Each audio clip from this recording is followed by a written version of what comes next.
You know, in desperate times like this, there may be times where we say, give me a break. But there's also times when another question is asked, when something else is asked, and that's a subject for this series. So we're going to call it, this Give Me a Break segment's going to be called, What Would You Do? Based on ABC's What Would You Do by John Quinones. We are going to take this time to look at some scenarios in each video. And during each video, I have this on mute because of copyright purposes. But I guess I can probably change the audio up a little bit. So as I was saying, in times like this, there's often times we need to ask ourselves, what would you do if you were in this scenario? Like, you saw someone stealing your laptop, someone saw you stealing your phone, this and that. The question would be, what would you do? That's what we're going to ask ourselves as we do this series for Give Me a Break called, What Would You Do? We'll start that next. We'll get started next. Let's ask ourselves this. There may be times when you're trying to park in your favorite spot, and all the other spots are taken. So you try to find a good spot in the handicap section. But you ask yourself, do you want to take that spot even though there's several other spots out there? Well, the answer is yes and no.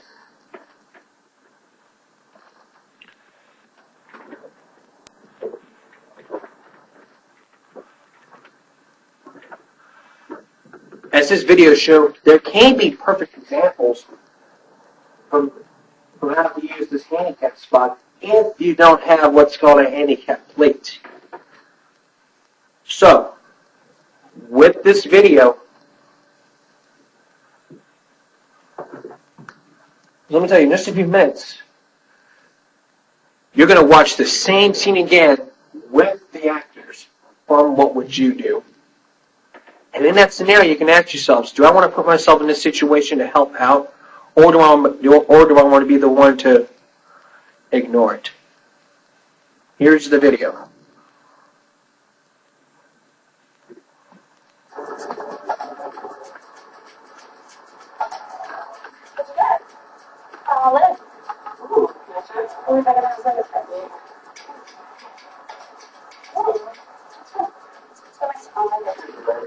Hi. It's mine. Is there a problem? Maybe you haven't noticed that you're in the handicap spot. Oh, I know. I just don't see what the big deal is. I had to push all the way from the other lap. You rolled all the way over here. Doesn't seem that hard. Yeah. I mean, you should really put a lot of deals. It happens all the time. Blatant disregard for handicapped parking spaces. You see two healthy and able women parked in a clearly marked handicap spot. Do you confront them, speak up for the person in the wheelchair, or simply look the other way? What would you do? Walk in your heels? I can't even walk. That's why I need this spot. I don't know what to tell you. Maybe try getting here earlier next time.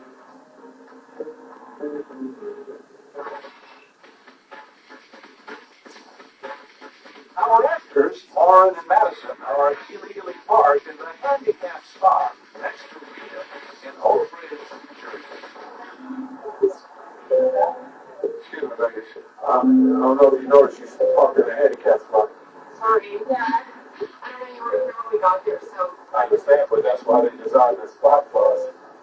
This father and son listen in as David pleads for that parking space. I just need this spot because it's more easy and convenient for me. Well, are you leaving? So, yeah, you're still on your own wheels. You can just wheel back. I don't know. I feel like we were here already. So. Yeah, man, you got plates on the spot? No. That is a long part there. I think we'll be over here. Yeah, we're going to see it.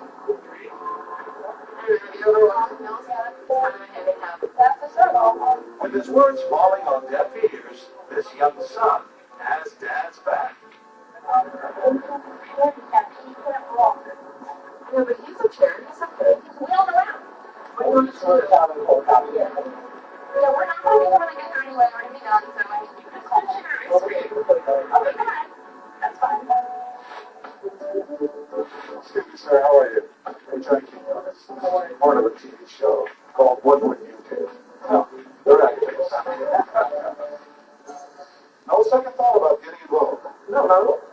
You spoke up. Why is it important to say something? Because they were doing the wrong thing. The fact your son is with you, I would hope if I wasn't here, you'd do the same thing. Sound raised my voice. We rule.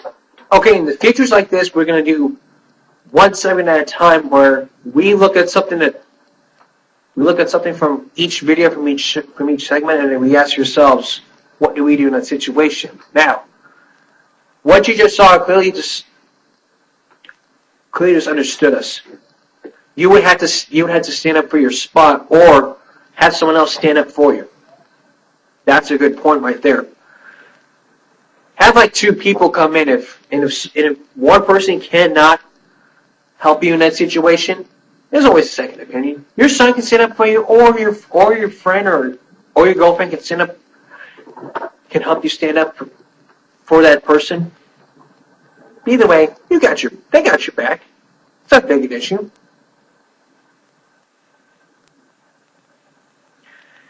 But as always, we always have to make sure that we're following the law in our own hands. Like I told you before, I never break the law. I'm not above the law. I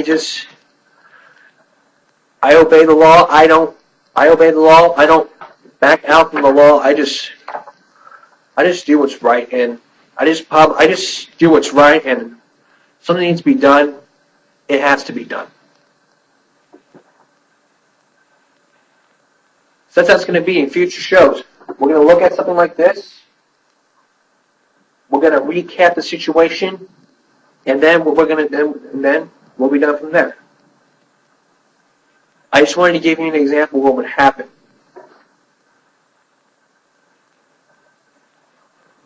But moving on to these handicap spots, the video is right. You need to have a handicap plate because it's illegal to park in the handicap spot without a permit, without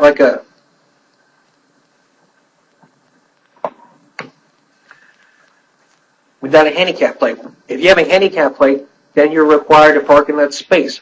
All kinds of vehicles have it. There's like vans, there's buses, everyone. If you have the handicap plates on the vehicle, then you are required to park in that spot. Just as long as you have a handicap spot. Don't fake your way into it, because, like I said, this show this is not an encouraging show. This is just advice. More like a talk show of what will happen. But what can happen in a situation like this? Alright, next,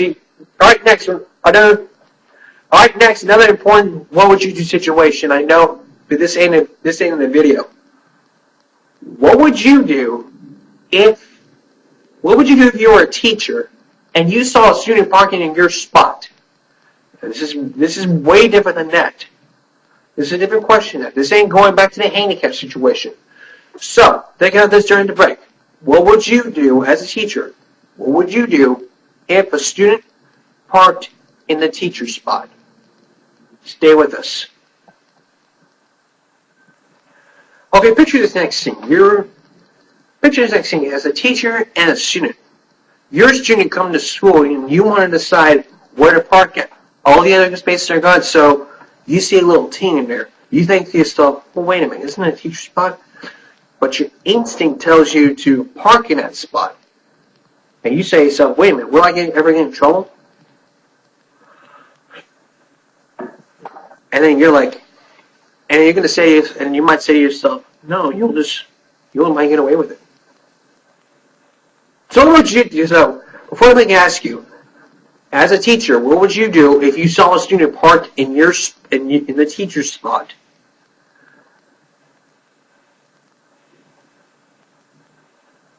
What I would do, I would just report that to the principal and say, hey, this student right here has parked in the wrong spot where it says teachers. Because mainly the rule says you have to park in the assigned spot. The blank spots are the student spots. The T is the teachers. Does that make sense to you? I hope it does. Because mainly what happens is when a student parks in a teacher's spot, that teacher has to go all the way to find the other spot. And if you're teaching, you saw something like this before, here's what you can do. Here's what you can do. Report that to your boss. Here's some tips for you. Number one, report this to your boss. Take a picture of the car. Just take a picture of your car on your phone. Talk to your boss about it. Talk to the assistant principal about it, and then find out whose car this is. Don't go randomly asking people, hey, is this your car? Is this your car? Is this your car? This car? So on and so forth. Just find out whose car that is, who's driving it. If they were caught on camera, then the security person can check the camera. Tip number two. Tip number two, after you take the photo, write down the license plate number on the front and the back. Keep the copies with you in case they ask you, do you have the copy of the license plate?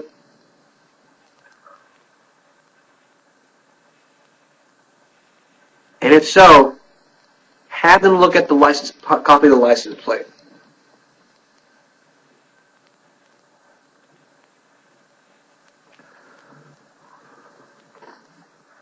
And as always, just always make sure that you know your facts. And tip number three, always know your facts. Tell them what happened. Like you were driving the parking lot looking for your spot, all of a sudden it was taken by a student or something.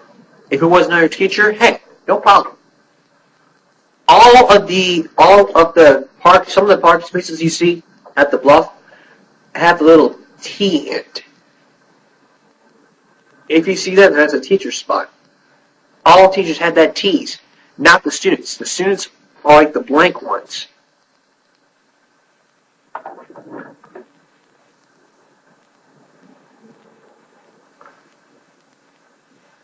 That's why it's also my zero tolerance for students who park in teacher spots, and also have zero tolerance for people who park illegally in the handicap spot.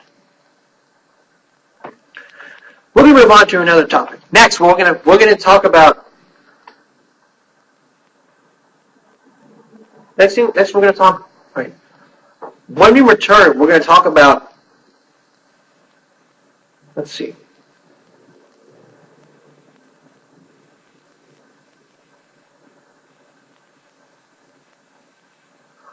When we return, we're going to talk about schools that might allow inappropriate dancing for the talent show.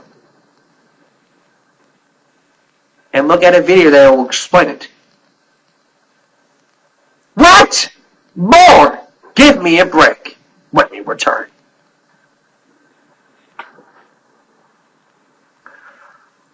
Oh, and I forgot. And then later we're going to look at students who go to lockers during the school. So first, coming up next is we're going to talk about schools that allow dirty dancing.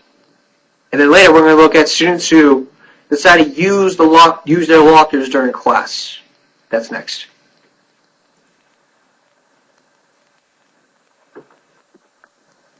One of the best ways to tell when there's a dance at school is to look at the type of dancing.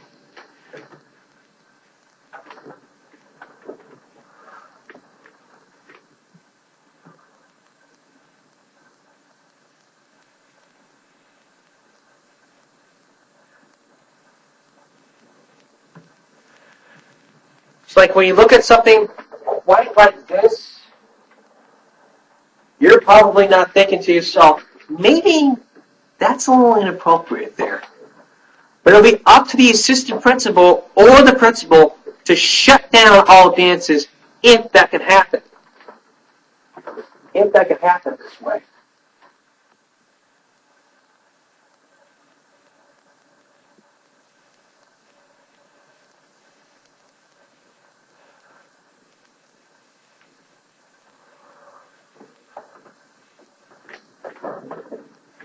Many people in particular thought that many people and parents might be concerned about these inappropriate dances.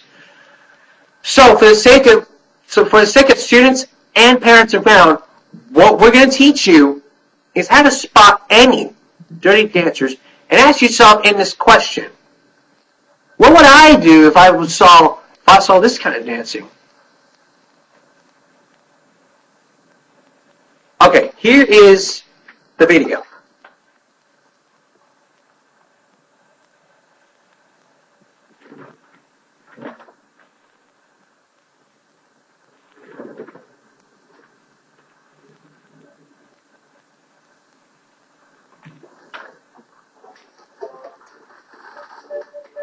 Let's go, guys. Don't be late. Come on. Don't be late. That was good. Well, one of the important things I think about my job as a sister principal is to help kids learn when they make a mistake, take responsibility for it, and move on and learn from it. Mr. Salisbury is a really great guy, but I would want to get called down to his office. Last weekend we had a dance, and the grinding was so out of control that I had to pull the plug and stop the music.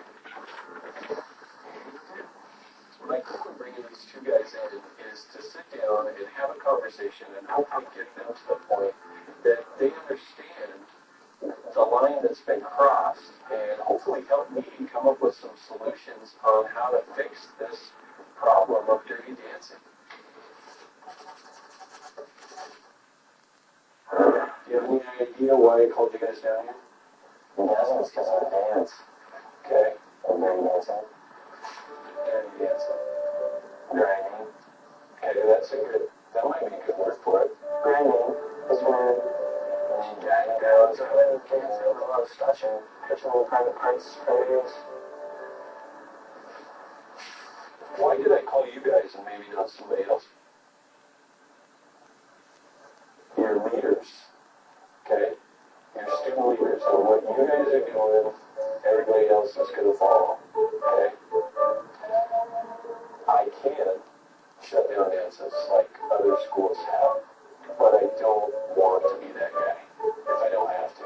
And that's why I have you two guys in here in hopes that we can stop that. We can get to it before it comes to that. If you can correct this issue so that it's not so sexual, so gross to watch. What's too close for you? Like, is this too close for you? No. What about that? Okay, you're getting there. I would love that. That's inappropriate. That. He's a guy. What wants that here?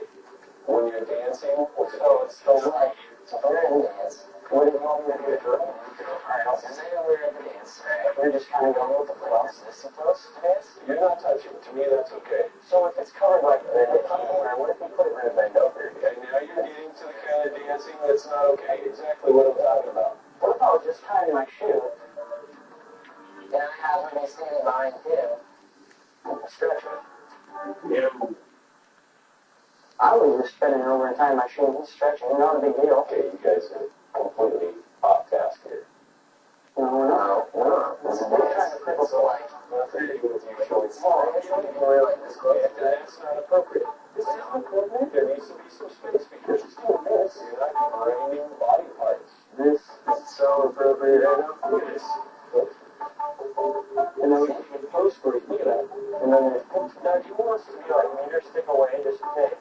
That's not what I'm asking. You're asking so like nonsense. So if we were this close, we're not touching right now. Is that appropriate? No, if you're not touching body parts, I'm okay with that. I don't touch touching my butt. You should wait. You can see that. See it? See it. I guess. I can't defend this. I can't defend this to parents. I can't defend this to anyone. So I'm asking you guys, how do we fix this problem? What if you try to videotape it though and show them an outsider's point of view? I kind of like that idea. Actually, we could videotape it and we could find some willing people, maybe even it's one of you. Do you want us to dance on each other? No. No, that's not right. I'm saying like normal dance situation. With a girl, right? With a girl. Okay. I'm down. I'm pretty comfortable with myself, so I don't know about Brady, but I'm comfortable with myself, right? Yeah, I'm comfortable. It's still probably a little embarrassing. Yeah. I feel like you guys we've had a good conversation. Do you feel like I've listened to you and heard what you guys have to say? Or not? And do you have anything else that you want to share with me before I like your tie. I think we're done. You guys get out, get back to class. Yes? No? Kiss me. Yeah. Peace. True dog, yeah. Peace. Peace. Get out. See ya. Get back to class. What is that? Brandon and Logan actually, after this meeting, can be more helpful in setting an example and changing behavior dance. I'm going to give you my second opinion when we come back. Okay, welcome back to. In all seriousness, I try to defend everything from Dirty Dancing to what I just saw. To what I just saw in that clip. These people, those two people right there, they're just like showing off the dances that I wouldn't even consider dancing. Touching here, touching there, like going like this. That to me is definitely what I call inappropriate. I do not tolerate inappropriate, and I will seriously not tolerate any inappropriateness in here on this show. I will not tolerate this. And something like this, I had to warn all kids if they watch this. I don't want the kids watching this. I don't want them getting the wrong idea. If they get the wrong idea, they want to investigate this video, no problem. I'd be happy to delete this video in certain futures like this.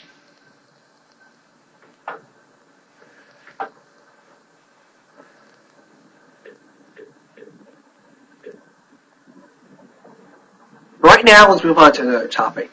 This one is mouthing off. It's two things. You're mouthing off to your teacher and verbal abuse. First, mouthing off to your teacher meaning you say something dirty like, "Teacher," or you cuss like in a different form. That's verbal abuse. But should you be able to use verbal abuse in any kind of way? Well, the answer is no. As this clip shows, many students like Oscar here. As this clip shows, many of the other students, like the guy named Oscar, have other ways to use verbal abuse, sometimes in intimate languages. But to the knowledge, how many words are in a dictionary? At least has to look sometime. 10,000 words in every dictionary. Every dictionary you see, there are 10,000 words. And I know that people can communicate in situations like this. But when something like this happens, you don't even want to think about what you got to see here. You just need to look at the situation and then say to yourself at that point, you know what? I'm going to man up and apologize to my teacher for this and that. So, from here to there, the kingdom come. Here is the clip.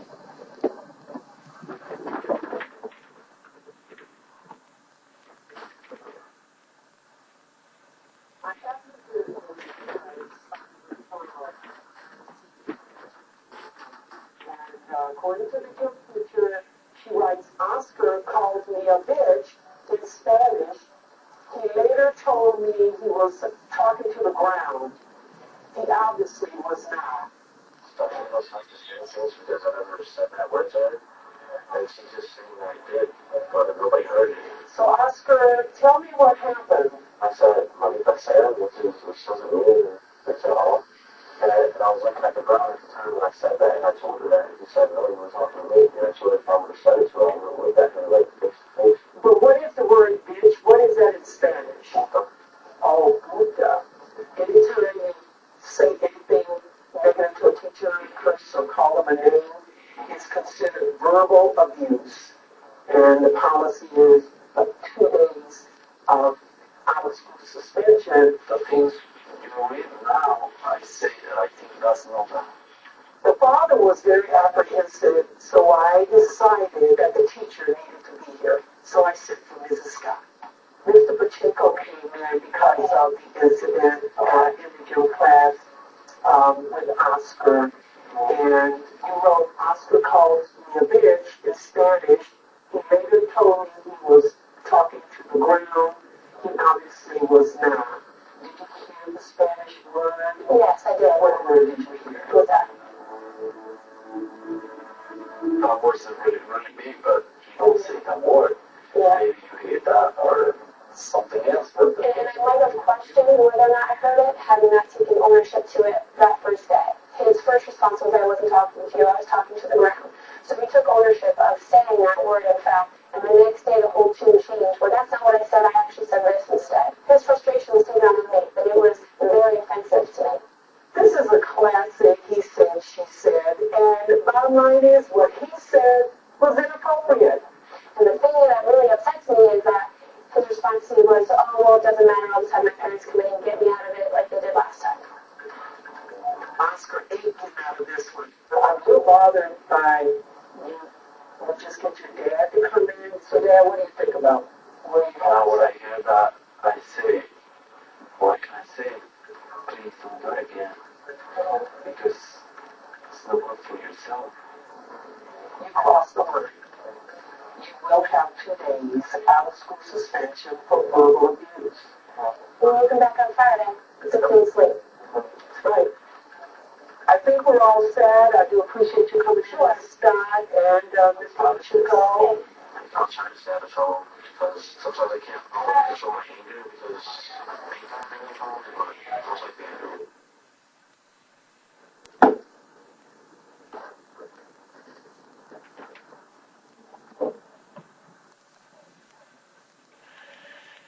Mostly people are right. You can't use verbal. Mostly, I'm right about this one. I mean, you can get yourself out of situations, but you can't just use verbal abuse at a teacher, then get your parents to come in and say, look, I cussed at a teacher, please get me out of this because I'm a good child.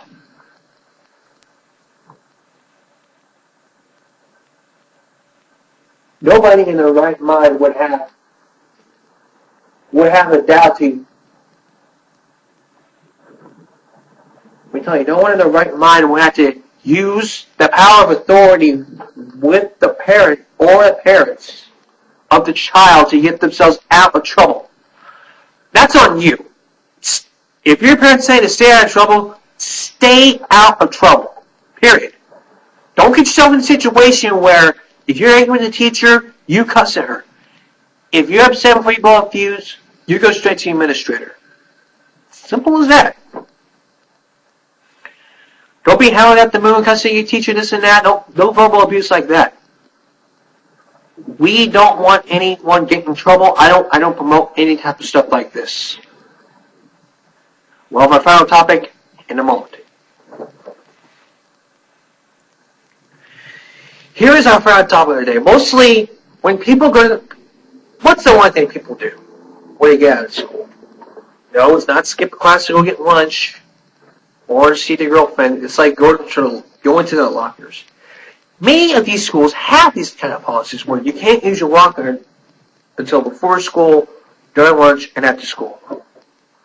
3 times each day, before school, during lunch, or after school. But can you really use a locker during school? And if so, if you're in a hallway, you're in that situation, what would you do? Well, the answer is yes and no.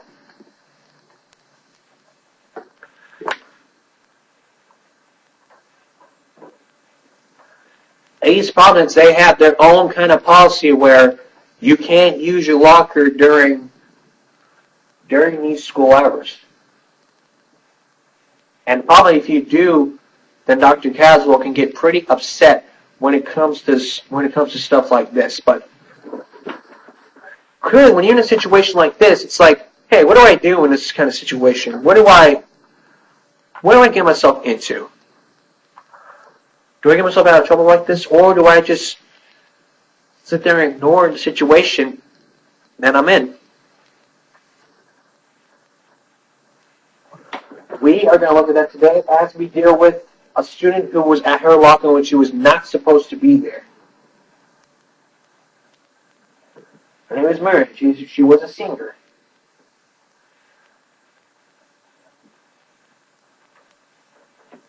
And one of the comments was locker ready.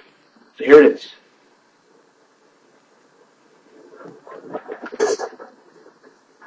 What are you doing? At my locker. Do you know the locker policy? Yeah, I don't even look if I don't have anything on my zero. So, you realize that you're not supposed to be in your locker. Okay, but I don't want to use zero in class. That's stupid. You explain to me what you believe the locker rules to be. Okay, we can't go in our locker until the lunch period. You still need to go at the beginning of the day and the end of the day. I don't see the issue. We have to carry books all day.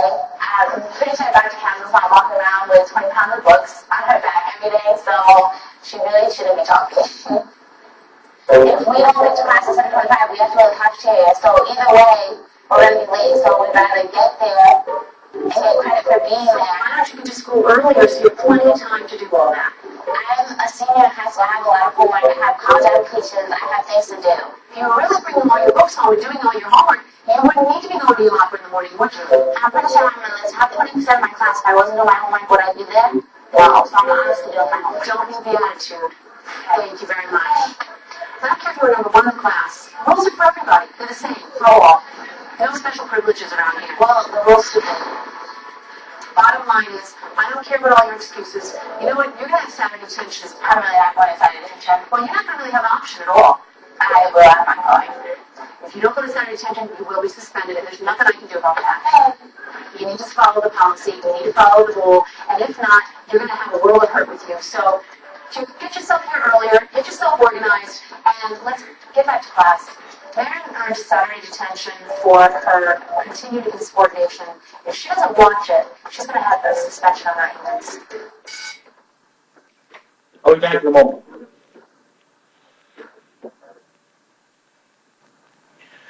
Well, to see what we can see, what can we expect? Well, one of my second opinions is, if you need to get your stuff from your locker, do it. Let's do it when the rules in place. Don't do it before. Don't ever do it in class. Otherwise, if you do, you're gonna have a world of hurt coming. By that, I mean you're gonna get in trouble, serious trouble, and even no one can stop you from doing it. Also, on the other hand, if you have to carry books all day, just get used to it.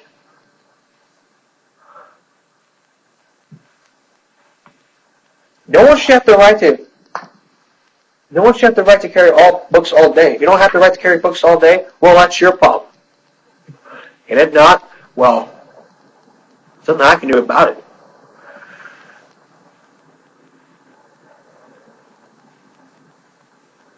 And lastly, I don't care if you're number one in the class. Rules are for everybody. Don't go on with your continued insubordination. Otherwise, you're going to get suspended. Suspended, all that kind of stuff. There's nothing no one can do about it.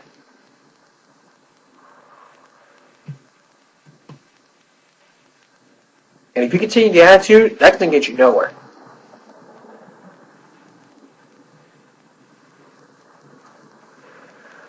Now, the thing is with these locker things, when the moment of silence comes on, for the people at the Bluff High School, you need to stop where you are and listen to the orders. When the pledge comes on, you stop where you are, do the pledge. Moment of silence comes, same thing. You stay right where you are. You don't move a muscle. You're at your locker, you stay right there. Your class is right there, you stay right there. Your class is right around the corner, you stay. You stay put.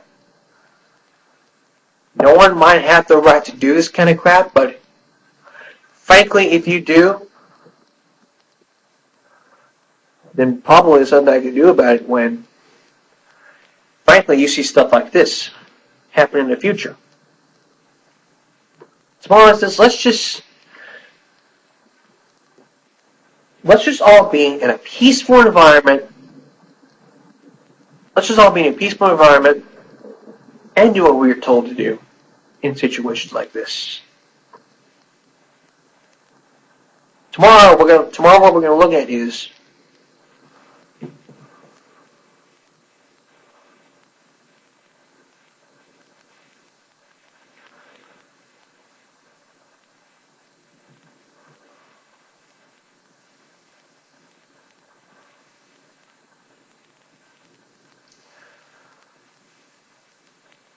Tomorrow we're looking at what to do and not to do in a job interview. That's all. That's our report for tonight. Thanks for watching. Thanks for watching, everybody. Until next time, America.